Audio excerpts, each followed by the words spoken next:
Fast food is popular because it caters to every tasty thing we humans crave: fat, sugar, and salt. But perhaps its biggest appeal is that it's cheap. At least that's what I thought.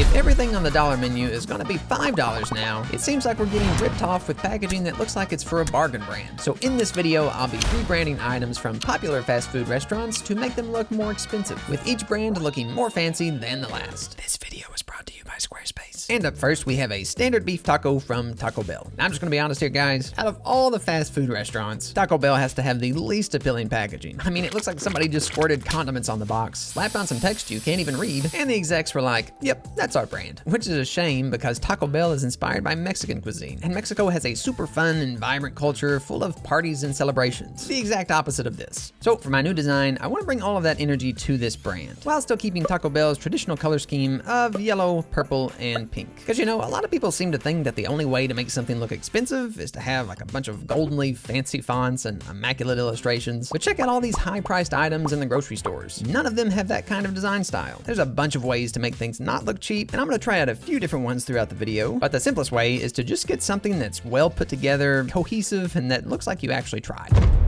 Now that I've got these wiggly lines in the background for movement, I need to figure out how the logo will go on here. Honestly, now that I look at it, it doesn't quite have the feeling that I want for this. It's just too sterile and plain. But if you check out Taco Bell's old logos, this one from 1972 has so much more personality. And it's actually great because I wanted to have the name much larger on here so everyone can actually read what restaurant this taco is from, which would also be helped by making it a color that isn't pure black. I might even give it a slight wavy shape for extra liveliness. Some of these letters have really bad kerning, which just means like the spacing between each of them is not the same. So I will fix that first before moving on. Of course, we'll need to get the actual bell on here, which could use some repairs because the original logo cuts off its sides, but that should fit snugly in this spot right over here. And frankly, I feel like we have to make this bell yellow. One, because it's a bell, and two, because it'll really stand out from that dark purple background behind it. I do feel like we could use a little shading on this though, so it doesn't feel too flat. A little shine to show the metal is nice and clean, and we will probably need a stroke around the text just to help separate those elements. Finally, a tiny drop shadow to ever so slightly raise the whole logo off the background. Now, you guys know I'm a big fan of throwing in a little texture here and there, which I think works perfectly for this design by giving it more of a handmade look. Now, in order for this brand to feel like a lively party in Mexico, getting people excited to eat at the restaurant, we'll need a few things. First, every great party has a swarm of lines draping down from above that are covered in decorative flags, each of which will be bending and flowing as the wind blows, adding even more movement to our scene. Next, we'll need some authentic Mexican landscaping. One of these will of course be a cactus, since Mexico has over 300 varieties of these prickly little plants. I am keeping the illustration fairly stylized and pretty low detail, but I definitely want to pop in at least a couple spines here and there. And then, well, I really just need to fill in this little space down here, so I'll put in a tiny blue plant that can be whatever your imagination wants it to be, I suppose. Finally, Mexico is widely known for its unique music, with one of the most traditional being, of course, mariachi. But all of those instruments are too big to fit in this tiny little spot here, so the simplest Latin American instrument I can think of is a maraca. And really, I only have room to show the top part of it, but I do want to give it a cool little design around the middle, and maybe even some shaking lines to help people understand what it actually is, instead of mistaking it for some strange egg or something. Then all these elements can get a background shadow to match everything else. I'm thinking some rim lights might also look kind of cool, like maybe having a blue one come off here from the right, and then a red one coming off here from the left, which would also spill over and hit the bell. The problem I'm having though is that all of these elements have that same flat, semi-shaded look, and they're just visually running together, but I'm wondering if some neat little patterns might be a good way to help separate the styles. Maybe some jagged lines on whatever plant this is supposed to be. And finally, some swirly wood grain on the maraca. And with that, the new design is done. Personally, if you didn't know the Taco Bell brand and you just saw both of these designs out in the wild, I'm thinking most people would guess that the new taco is at least double or triple the price of the old one, just based on the packaging. Up next, we have a good old sub sandwich from Subway. Now, Subway's branding is pretty standard, very minimal, sans serif text, basically just two colors, green and yellow. I think Subway just kind of feels cheap because half of them are inside gas stations, which you know was fine back in the day when they were blasting commercials for the $5 footlong, where every footlong sub was only $5. But now that the average footlong is $8 to $15, Subway's branding is definitely gonna have to step it up to be worthy of a price like that. So let's start out with a natural feeling tan color for the package, because I think we really need to lean in on the healthy nature of Subway, because anything that appears healthy is automatically seen as more expensive. I mean, most places you just ask for extra cheese on your sandwich, but at Subway, you can ask for extra veggies.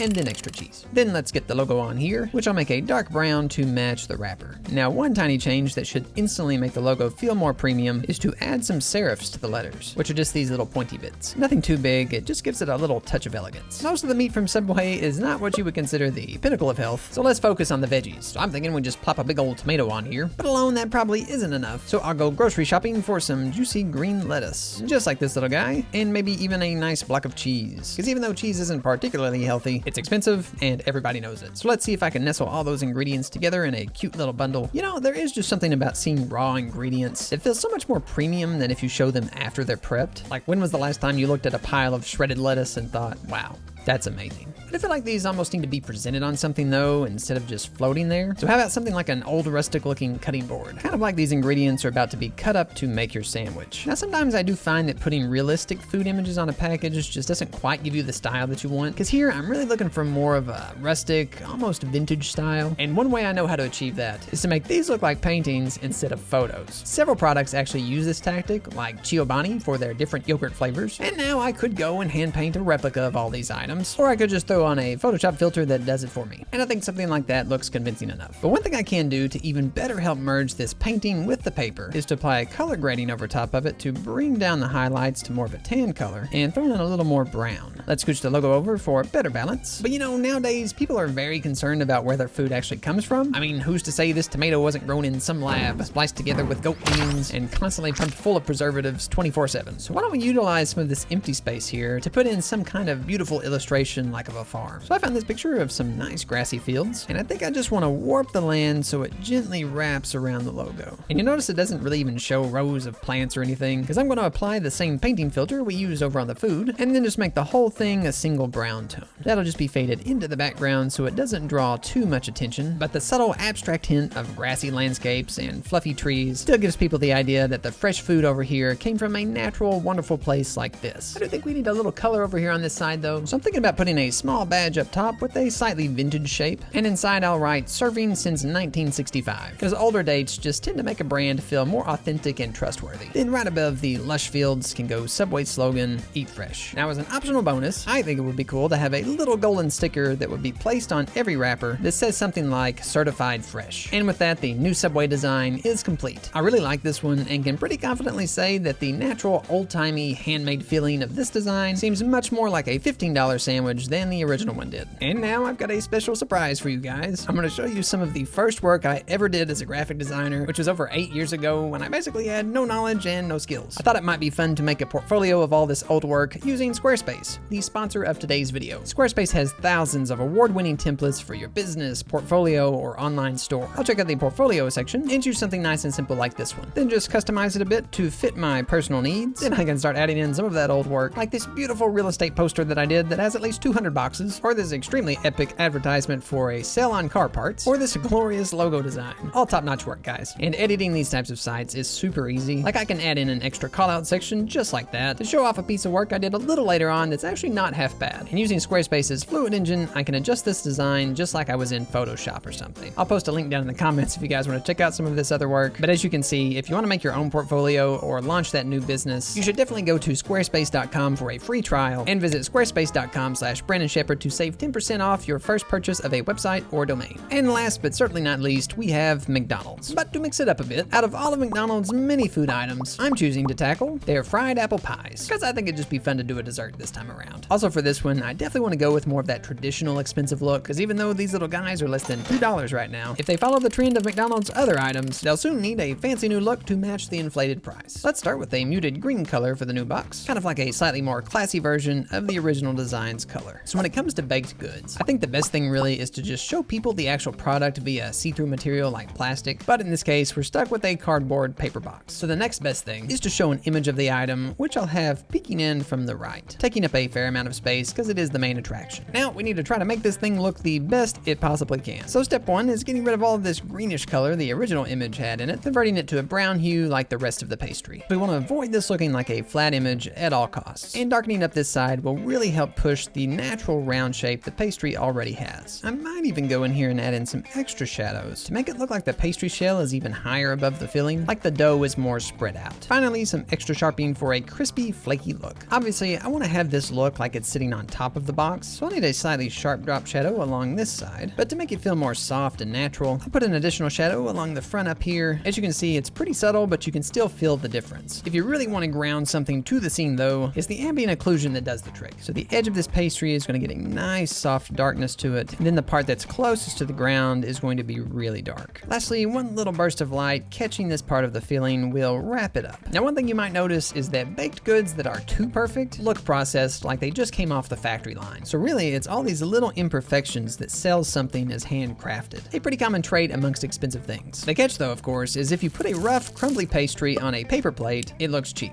But put the same thing on an elegant platter, and it looks artisan. So basically, as long as the rest of the box looks fancy, so to speak, we can play into this handcrafted feel. Like adding in some extra crumbs around the base of the pastry, like its delicate crust is slowly flaking away. You do have to be careful not to go too overboard with the crumbs though, or else it can look messy. And you know, another element that always gives that fresh baked feel is a touch of leftover flour still on the prep surface. And not only does this give us an interesting feeling of going from an in-progress area of flour and crumbs to a more refined one over here, but the flour acts as a giant white strip that draws your eye directly through the pastry. I think I'd like some kind of decorative border like this to go around the left side of the box, traveling underneath the pastry once again to give us more depth. And this thing is going to shine a wonderful gold color. Now ideally, this border on the box would be physically beveled, so it would be raised above the regular surface. And a quick tip, if you're trying to make gold mock-ups look more realistic, make sure to add in really bright areas right next to really dark ones, because you want that really shiny, playful interaction of light. Throw in a bit of bloom on the shiniest parts, and you've got something pretty convincing. Inside of this, I'll put apple pie in an elegant serif typeface, but it'll be more of a shiny, creamy enamel color instead of gold, just so it stands out. I will, however, put the word baked up top as a golden accent, maybe even give that a high-class arch, with a dot on each side for decoration. I will say though that these areas in here feel a little too empty, so I got a couple of wheat leaves I can put on each side, just to make people think about the high-quality ingredients that went into making this delicious pie. I'll darken this section inside the border just to help all of our text stand out more, and I even found this nifty little stippling texture that I'll place on top, which to me gives it a very refined, fancy feeling. We can't forget the golden arches themselves, which will go proudly up top, and I'll stick always fresh down here at the bottom to help balance out the McDonald's logo above. And with that, we have a delicate, delicious treat that looks like it came from one of the finest bakeries in town. The gold foil might cut into their profit margins a little bit, but a small bump in price could fix that right up and would be well worth it. Now, if you want to see me make knockoff brands of popular products that are better than the real things, well then watch this video right here.